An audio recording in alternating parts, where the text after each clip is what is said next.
সকলকে একাত্তরের ডিজিটালে সকলকে স্বাগত জানাচ্ছি।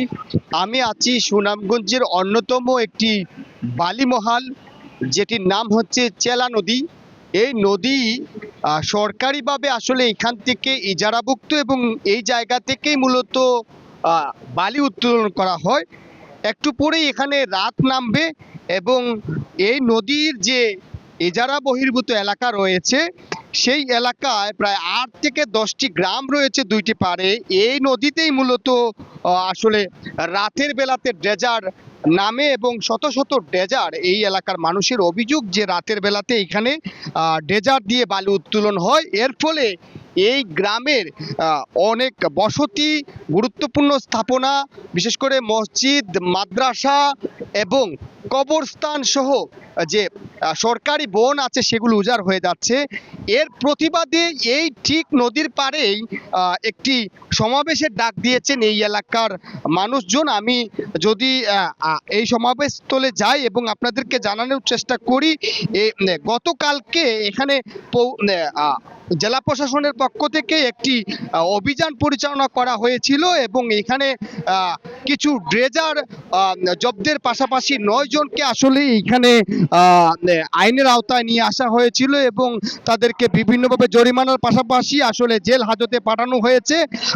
দেখতে পাচ্ছেন এই জায়গাতে আসলে একটি সমাবেশ হচ্ছে। আমি যদি ভেতরে যাওয়ার চেষ্টা করি, এখানে যারা এই এলাকার মানুষজন আছেন এবং সাধারণ মানুষের পাশাপাশি এইখানে রয়েছেন হচ্ছে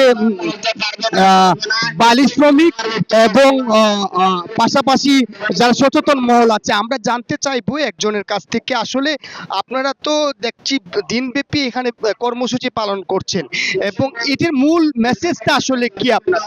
আমাদের মূল মেসেজ হচ্ছে এই অবৈধ ড্রেজার দিয়ে বালু উত্তোলন করলে আমাদের শিক্ষা প্রতিষ্ঠান, আমাদের ঘরবাড়ি, আমাদের রাস্তাঘাট সবকিছু ধ্বংস হয়ে যাবে।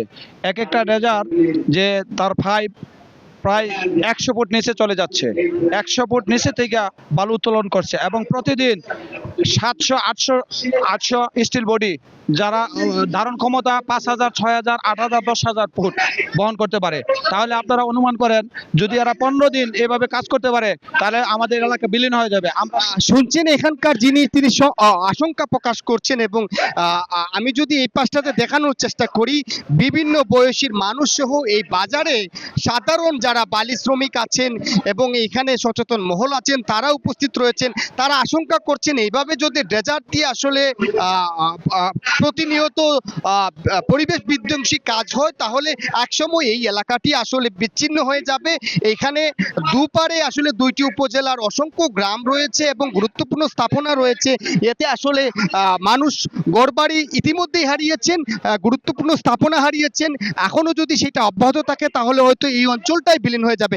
আমি এক কথা জানতে চাইবো, আপনারা কি কোনো কর্তৃপক্ষের কাছে দ্বারস্থ হয়েছেন কিনা? এটি বন্ধের জন্য কি প্রতিকার পেলেন? না, আমরা এটা বন্ধের জন্য বিভিন্ন জায়গায় গিয়েছি, প্রশাসনের দ্বারস্থ হয়েছি, লেজার যারা করে লিজার আনছে তাদের দ্বারস্থ হয়েছি। আমাদের একটাই দাবি, আমাদের এলাকা বিলীন হয়ে যাচ্ছে ড্রেজার মেশিন দ্বারা বালু উত্তোলনের কারণে। কিন্তু এখানে বড় বড় দাপটওয়ালা লোকদের নিয়ে ড্রেজার মেশিন দ্বারা বালু উত্তোলন করে আমাদের এলাকাবাসীর রাস্তাঘাট, মসজিদ, মাদ্রাসা এগুলা বিলীন করে দিচ্ছে। আমরা যেখানে যাচ্ছি সেখানে কোনো প্রতিকার পাচ্ছি না। আমাদের দুঃখ হচ্ছে প্রশাসন আমাদের সহযোগিতা করতে দ্বিধাবোধ করছে। শুনছেন যে প্রতিকার আসলে তারা পাচ্ছেন না, তারা যাচ্ছেন বিভিন্ন মহলের কাছে, গেলেও যে ধরনের আসলে প্রতিকার পাওয়ার কথা সেটি হচ্ছে না। এক কথা জানতে চাইবো, এই ড্রেজার চালাচ্ছে আসলে কারা, কেন বন্ধ করা যাচ্ছে না? যারা লিজ আনছে ওনাদের ছত্রছাড়াই ওনাদের মাধ্যমে ড্রেজার গুলা রাতের আধারে চলে। আর প্রশাসনিক ভাবে যোগাযোগ করলে থানা, নৌ পুলিশ, ইউনো মহোদয় বা অন্যান্য জায়গায় যারা আমাদেরকে হেল্প করবে ওনারা গড়িমসি করে, সময় মতো আমরা হেল্প পাই না। এর জন্যই আর ওনারা কিছু মানুষ আছে অস্ত্র সহকারে নদীর পাড়ে অবস্থান করে, এর জন্য প্রায় মানুষ নদীর পাড়ে যায় না এখন রাত্রে। শুনছিলেন এখানকার বিভিন্ন শ্রেণী পেশার মানুষ তারা আসলে প্রতিবাদ জানাচ্ছেন এবং তারা মনে করছেন এটি বন্ধ হওয়া প্রয়োজন।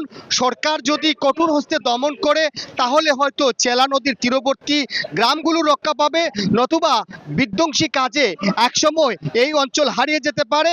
এখনই প্রয়োজন সরকারের পদক্ষেপ এবং যারা সংশ্লিষ্ট কর্তৃপক্ষ আছেন তারা যদি তদারকি থাকেন তাহলে এই এলাকার মানুষরা আসলে এই ঘরবাড়ি রক্ষা পেতে পারে, নতুবা তারা আশঙ্কা করছেন এই ড্রেজার তাণ্ডবের কারণে একসময় এই গ্রাম বসতি হারিয়ে যাবে।